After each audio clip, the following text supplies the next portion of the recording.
Eu sou apaixonado pelo que faço. E não só por causa do resultado, mas o quanto eu aprendo com isso. E tenho certeza que vocês vão gostar também, porque não é difícil. Claro que não chega aos pés do papel do Tom Hanks no filme Quero Ser Grande, mas eu sou um designer de brinquedos. E isso é muito legal. E durante 7 anos, eu passei meu trabalho todo brincando. Só que não simplesmente brincando. Eu trabalho para uma empresa que representa a Lego Education aqui no Brasil. E nós desenvolvemos conteúdos, programas, currículos para que o Lego seja aplicado nas escolas brasileiras. E o meu papel era desenvolver esses modelos. Então eu vou passar alguns modelos para vocês. Esse aqui é um patinho para o primeiro ano. Ou patinho não, pica-pau, perdão. Mas poderia ser, dependendo da contextualização, né? E aqui o que acontece é que o aluno move a manivela e o pica-pau ele bate sobre a mesa. Vários conceitos físicos, dá para ser aplicado. Mas até parte de música, dá para ir além. Esse aqui já é um caranguejo. Esse aqui é para um programa extracurricular. É uma iniciação à robótica. Então, o caranguejo ele possui um sensor de movimento. E se você chegar perto dele, ele tem que escapar.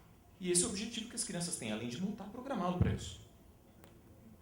E aí a gente consegue chegar em situações bem mais complexas. Essa aqui já é uma empilhadeira para o ensino médio, então vários conceitos físicos também podem ser aplicados.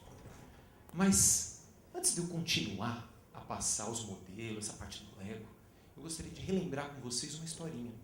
Eu acho que muitos de vocês já devam conhecer, mas é uma história sobre 2 lenhadores, o William e o John. Eles eram exímios lenhadores. Quando se falava em cortar lenha, você lembrava de William e John. Só que chegou um momento que a comparação era tão grande que eles decidiram colocar à prova e decidir quem era o melhor lenhador. Marcaram um dia do desafio, tocou o sino e eles correram para o meio do bosque. O William dava não sei quantos de vocês já pegaram no machado. Não é só ter força, você tem que ter técnica. Os dois tinham. O William cortava, era 1, 2, 3, caía. 1, 2, 3, caía. Só que chegou um momento que ele percebeu que ele só ouvia as suas machadadas. Ele olhou para trás e percebeu que o John estava sentado. Ele falou, olha, John, eu sei que eu sou o melhor, mas não quero ganhar desse jeito. Por favor. E John, de longe lá, William, deixa eu ir. E começou e voltou a cortar. Chega o final do dia, no pôr do sol, juntaram-se as toras e percebeu-se que a pilha do John era muito maior que a do William. E o William, intrigado, perguntou, John, mas o que você fez? Eu vi você sentado. É que enquanto você partiu para cortar, eu estava afiando o meu machado. Normalmente a gente aplica essa historinha para quando temos alguma ideia, algum projeto.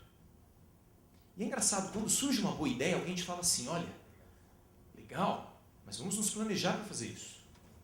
E a gente faz até o contrário também, quando vem aquela ideia tão maluca, a gente fala, não, calma, vamos planejar direitinho para ver se a pessoa desiste. Eu sei que já aconteceu isso, né? Muitas ideias malucas aparecem. E a gente faz isso em tudo. Quando surge uma boa ideia, a gente começa a definir em etapas. E normalmente essas etapas, o que acontece? As primeiras são planejamento, procurar os recursos, e você só coloca a mão na massa no final. Pelo menos isso é uma boa teoria. Porém, se eu olhar para a minha produção, meus melhores resultados como designer, mesmo como pessoa, a maioria deles eu não segui esse modelo. E isso me intriga. Porque a maioria das empresas trabalham dessa forma. Escolas, instituições, todas trabalham dessa forma. A gente só coloca a mão na massa no final. Para tentar exemplificar um pouco isso para vocês, eu vou mostrar uma experiência que eu tive num projeto que iniciou de uma forma profissional e depois virou um hobby para mim. Certo dia eu fui requisitado para construir um torno. Torno é uma máquina, ferramenta, que ela transforma sólidos, em sólidos de revolução. Então eu consigo fazer um pé de mesa, sabe aquela cama toda torneada? O torno faz isso. E além dessa máquina Lego ter que produzir essas peças, ela não poderia ter nenhum operador. Ela teria que trabalhar sozinha. E eu não queria fazer apenas um cilindro, porque um cilindro é fácil, você bota para rodar e ele vai esculpindo ali e vai até o final. Eu gostaria de fazer peças um pouco mais rebuscadas. Só que como eu poderia programar o torno, já que não teria ninguém ali para ficar configurando ele? Lembra, eu sou um designer, eu sou um engenheiro, eu gosto de programação, gosto de máquinas, mas não é eu não estudei para isso. Mas eu achei que seria um bom desafio. E lembrei que uma das primeiras aulas, normalmente em robótica para crianças, um exercício é fazer o robô que segue a linha. É algo mágico. Porque fazer um robô que segue a linha, como que você faz isso? E é engraçado, porque o resultado é complexo, mas o caminho não é tanto. E esse é o robô. O robô possui um sensor de luz na frente. O que é o sensor de luz? Ele é um sensor que ele avalia o quanto de luz é refletida. Então ele emite uma quantidade de luz e ele tem uma outra parte, um outro LED que recebe isso daí e verifica quanto que realmente voltou. Então, quando é branco, reflete muito. Quando é preto, absorve a luz, menos reflexão. Então, vamos fazer de conta que esse tapete aqui é a linha que eu devo seguir. O robô faz o quê? Se estou no vermelho, ou teoricamente no branco, eu mexo só esse lado e vou para cá. Quando eu estou no preto, mexo só esse lado e vou para cá. E aí ele vai fazendo isso várias vezes, e ele segue a linha como se fosse mágica. E eu pensei, que tal aplicar esse mesmo conceito no meu torno? Então, ao invés de eu fazer uma linha muito grande, pensei em desenhá-la no papel e colocar o sensor de luz. Bom, vamos ver o resultado?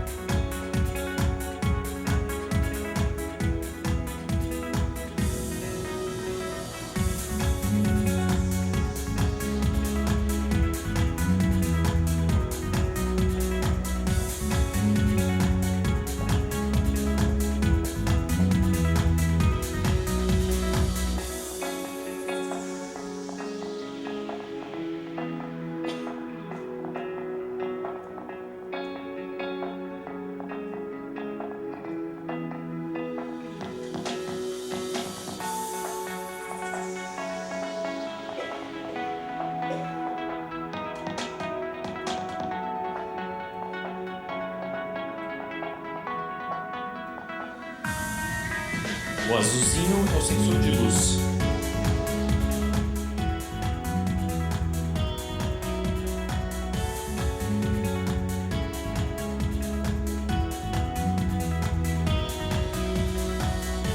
Isso que vocês estão vendo sendo usinado é espuma floral. Então é algo bem facinho de desbastar. Aí está acelerado, tá? Porque demora.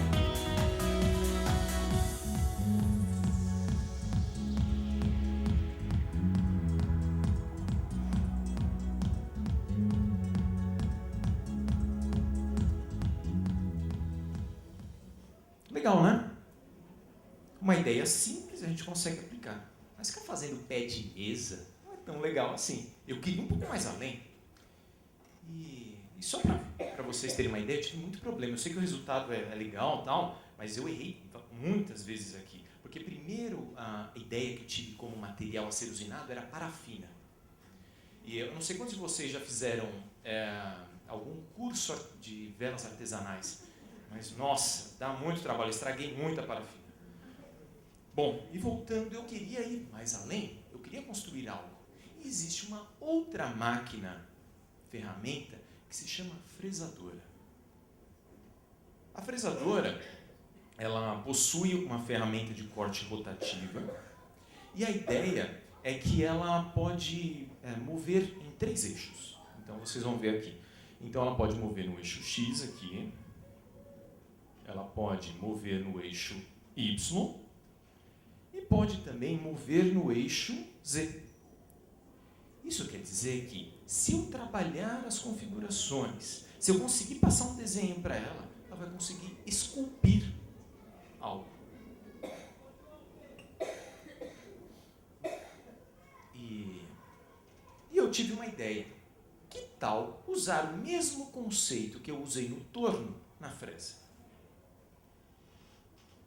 Eu pegaria, ao invés de ter uma folha onde eu desenharia uma linha, eu faria um mapa de profundidade. Um mapa de profundidade é uma imagem como essa, preto e branco, em escala de cinza, onde o que está mais perto da câmera fica branco e quanto mais distante fica preto. Então você pode ver que o nariz é bem branquinho e vai seguindo aqui, vai cada vez escurecendo. E eu pensei, o sensor de luz, ele não só interpreta preto e branco, ele interpreta uma graduação. Então, se eu conseguisse colocar o sensor funcionando e em cada pixel ele pegasse esse valor e mexesse a fresa, daria certo. Bom, o resultado foi terrível, porque o sensor ele não olha somente um pixel, ele olha uma área. E se ele olha uma área, ele tira uma média daquela área. Então ele vê uma imagem borrada. Depois de vários testes, eu percebi que era o sensor o meu problema. E que eu precisaria trocar o sensor. Precisaria mudar esse processo, porque o sensor estava funcionando como um filtro. Então, eu pensei em colocar cada pixel, ao invés de imprimi-lo, tentar transformar em dados que eu pudesse colocar dentro do robô. Então, se é branco, vale 0. Se é cinza, um pouquinho mais escuro, 25, 50, 75 e assim por diante. Vamos ver o resultado?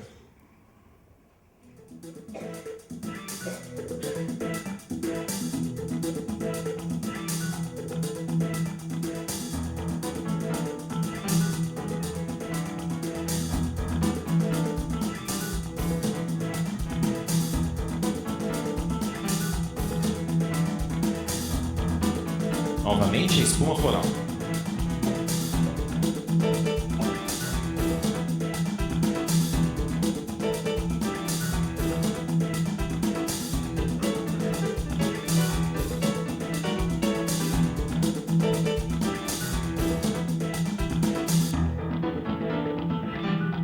A única peça aqui que não é Lego é a broca.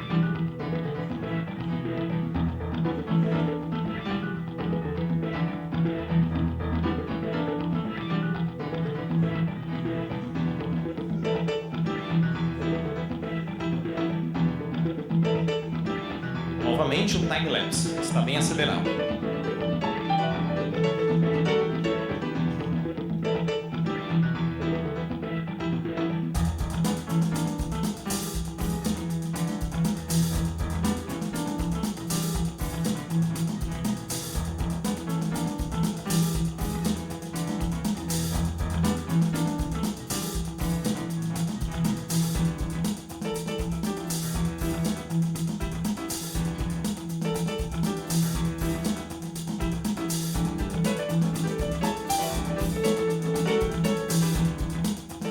Como mágica.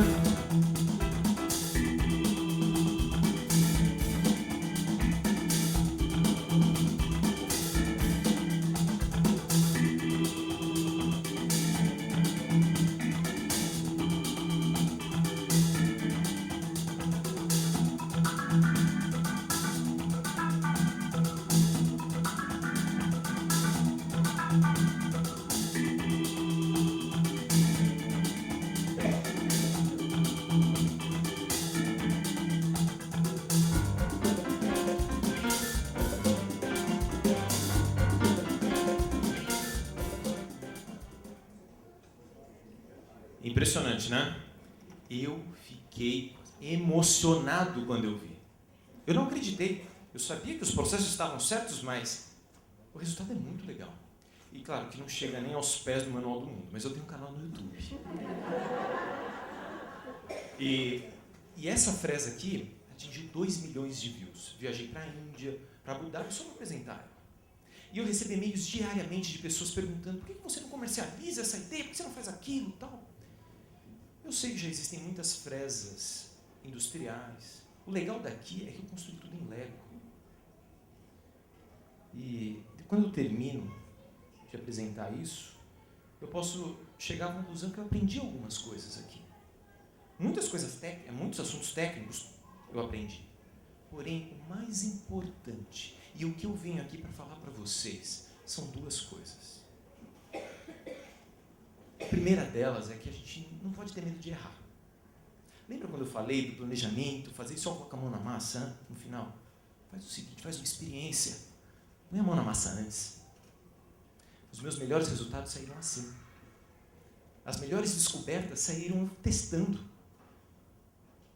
E um segundo aprendizado, e eu acho que é o mais importante, e se vocês quiserem esquecer tudo que eu falei, lembrem só disso. Quando eu normalmente faço workshop sobre design Lego. Ensinar as pessoas a montar Lego. Eu sei que isso é até engraçado, porque criança aprende sozinha a montar, por que eu tenho que ensinar para os adultos? Mas a primeira experiência é um desafio. É uma dinâmica onde cada grupo recebe o mesmo kit e todos devem construir a maior torre o possível. Eles começam a montar, eu dou 15 minutos. Alguns montam elas muito altas, outros baixas. Quando eu termino os 15 minutos, eu meço todas elas. Pego uma trena e meço. E no final dessa medição, eu falo desmonte. E aí surge uma coisa engraçada. Mesmo as pessoas que montaram torres baixas, eles não querem desmontar.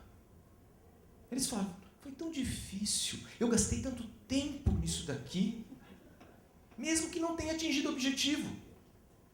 Eles se apaixonam por aquilo que produziram, de tal forma que não vão para frente. O engraçado é que todo mundo desmonta, né? Ninguém vai ficar batendo o pé. E eu peço para montar de novo. 100% das vezes as torres são muito maiores na segunda vez. Então essa é a última mensagem. Não se apaixone pelo primeiro resultado. Desmonte. Por isso que eu gosto até de chamar o Lego, não de brinquedo de montar, porque montar você monta, as coisas que chegam em casa, o computador, tudo você monta. Mas a oportunidade de desmontar é única. Desmonte não só o modelo Lego, não só um texto, mas as suas ideias. É muito provável que as segundas saiam melhores que as primeiras. E talvez seja isso que esteja faltando para que as suas ideias tenham um diferencial no mercado. Obrigado.